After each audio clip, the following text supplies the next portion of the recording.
we're not going to have a show tonight because my modem took a crap. It needs a SIM card, and they have to send it to me from AT&T. We have the worst internet in the entire world here. Question for you. Who came up with Thanksgiving first, Canada or the U.S.? Canada. You are correct. Our First Nations in both sides of the border celebrated Thanksgiving long before Europeans even got here. To reap the harvest and be grateful for the food. Martin Frobisher and his crew in the Eastern Arctic in 1578 celebrated, I believe in Newfoundland, in 1578. The Pilgrims, which is considered to be, Plymouth Rock, considered to be the beginning of the American Thanksgiving, was 1621. There you go, New York Times. Now you know. The official holiday in Canada was 1879. And I believe that it was not made an official holiday in the U.S. until a few years after that. Mm-hmm. History lessons. There you go. Now, Canada didn't exist at the time, but what still happened within our borders. So as we head towards the Thanksgiving weekend, the New York Times was doing, I think it was a food piece. And they were just saying, who knew Canada had a Thanksgiving a month before? Who knew they had Thanksgiving? Who knew it was a month before ours? This is the New York Times. Yeah. I can't believe they've dedicated something to their ignorance like this. Why would they admit this? You know what? I don't call it ignorance. I mean, Canada is like a blip on the radar for the U.S. where they have more people in one state than we have in our entire country. So I can understand how they may be ignorant to some of the things that we have going on. Because we don't have a huge Macy's parade, so they were never privy to the fact that we celebrated Thanksgiving? I don't blame anybody. I mean, we're ignorant about what happens in other nations as well. Right, perhaps far away, not next door. It's kind of hard not to be. It's kind of hard to be ignorant about anything that happens in the U.S. simply because you're sleeping in bed with an elephant. I mean, it's huge. They influence our culture. They influence everything. Mm-hmm. But one of the things the foodies at the Times also thought was they were trying to find something uniquely Canadian as for their dinner, and they couldn't. Because, and that is true. Our dinners are the same. It's turkey, it's stuffing, it's mashed potatoes, sweet potatoes, pumpkin pie. Yeah, it's so I mean, that's great. It's delicious. It is. It really is delicious. Now, the one difference they're finding is a lot of Canadians tend to celebrate Thanksgiving on the Sunday. A lot of people do, as opposed to the holiday Monday. Mm-hmm. This year we're doing the Monday, you? I'm not sure yet because kids are all over the place, so we just got to get everybody together. That's the thing. It becomes the challenge. Yeah. So that's interesting. So Thanksgiving, first held in North America, by the Europeans too. It's a nice little... Sorry, I'm being distracted. He's very distracted because there's live animals, including we're ruffling the feathers of a silky chicken. What are we looking at? A silky chicken. It's beautiful. Amber says there's a silky chicken over there. Maybe we should stop all this Thanksgiving talk because the silky chicken's got sweet little delicate hair. That's right. And we're ruffling its feathers.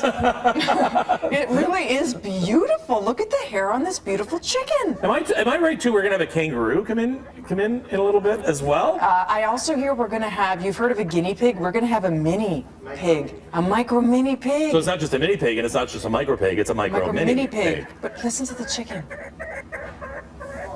Aww. I love it. By the way, that's what my hair looked like this morning before I had it tamed. I relate to the silky chicken. Isn't it adorable? And maybe... It's so pretty. So coming up a little later on Breakfast Television, we will get it straight from the beak. Why did the chicken cross the road? We'll find out for sure on that coming up. To say hello from the other side. Yeah.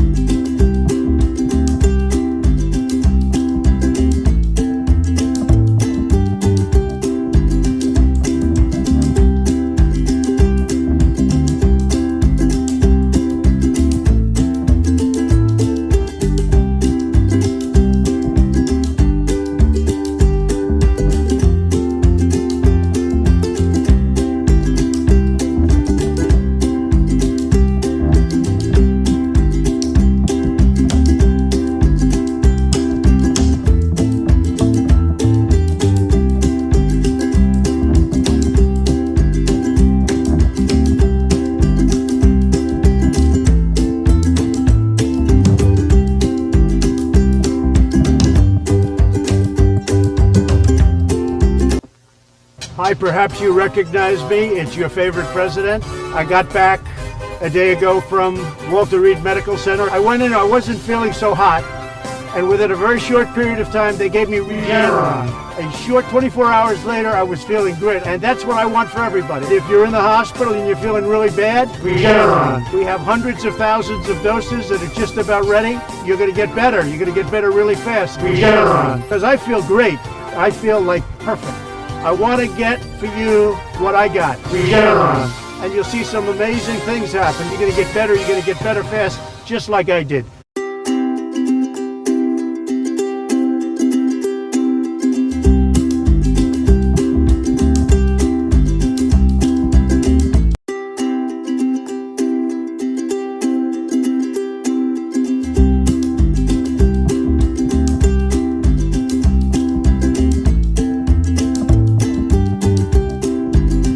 It's long been said that you can choose your friends, but you cannot choose your neighbors. Well, by virtue of geography, the United States and Canada are blessed to be neighbors. And by choice, we are steadfast allies and the closest of friends.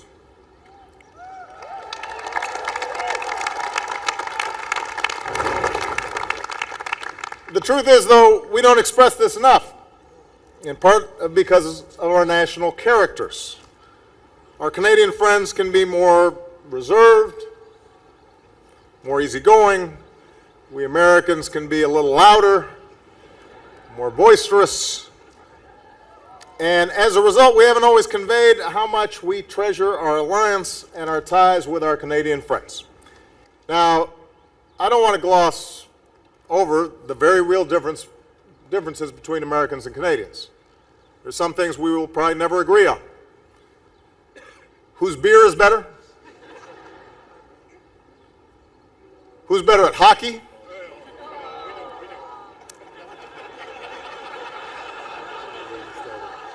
Don't get me started. Where's the Stanley Cup right now?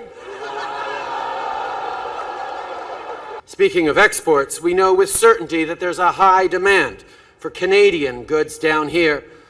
A few that come to mind that President Obama just rightly recognized as being extraordinary contributors to the American success story is Jonathan Toews, Duncan Keith, and Patrick Sharp of the Chicago Blackhawks. This house gets to see a bromance up close. Thanks for making that possible. Although I still think dude-plomacy is more accurate, but I'll get over it. Thank you for this extraordinary welcome, which tempts me to just shut up and leave. Because I can't get any better than this.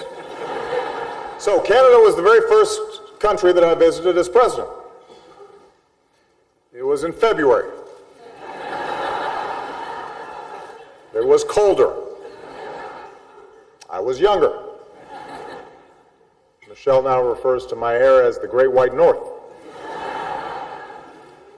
Our only battles take place inside the hockey rink. Even there's an uneasy peace that is maintained. As Americans, we too celebrate the life of Mr. Hockey himself, the late, great Gordie Howe.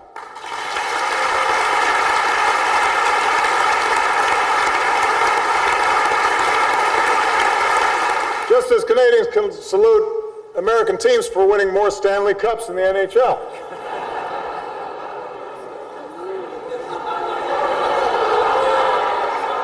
I told you I should have stopped after the applause.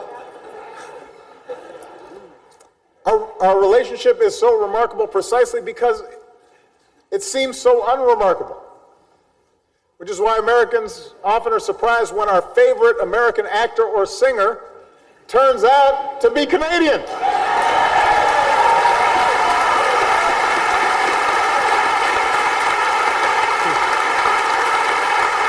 The ignorant and lazy adults that have robbed me of my future, by which I mean network executives, have told me to bring a lighter touch and also to cover afternoon drive time. So, today, a mix of sun and clouds, chance of sprinkles, don't forget your brelly. All clear by your evening commute. tomorrow and for the rest of eternity. Hot!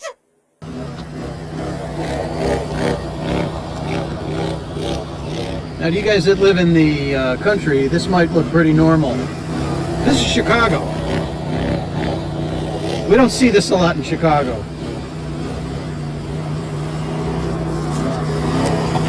Oh, he is styling. He has got some style.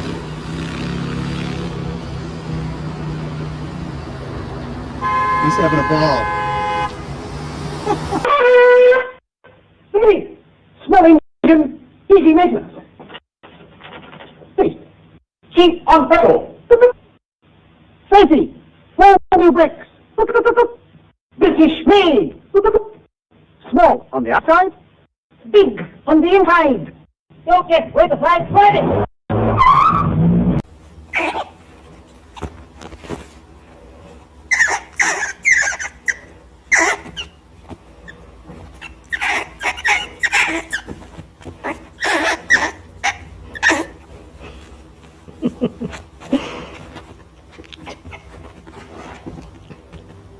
Let's play. Want to wrestle? Let's wrestle.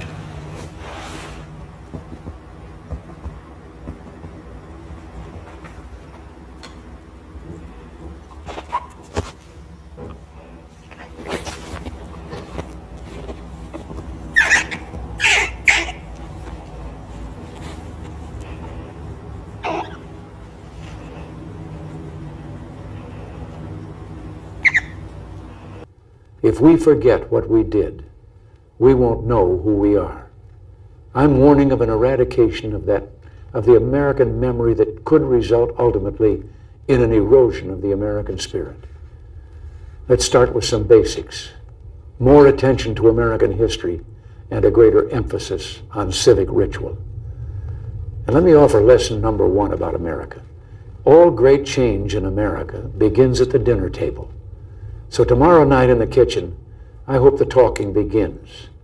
And children, if your parents haven't been teaching you what it means to be an American, let them know and nail them on it. That would be a very American thing to do. And that's about all I have to say tonight, except for one thing. The past few days when I've been at that window upstairs, I've thought a bit of the shining city upon a hill. The phrase comes from John Winthrop, who wrote it to describe the America he imagined.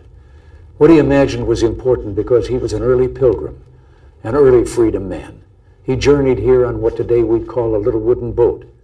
And like the other pilgrims, he was looking for a home that would be free. I've spoken of the shining city all my political life, but I don't know if I ever quite communicated what I saw when I said it. But in my mind, it was a tall, proud city built on rocks stronger than oceans, windswept, God-blessed, and teeming with people of all kinds living in harmony and peace. A city with free ports that hummed with commerce and creativity.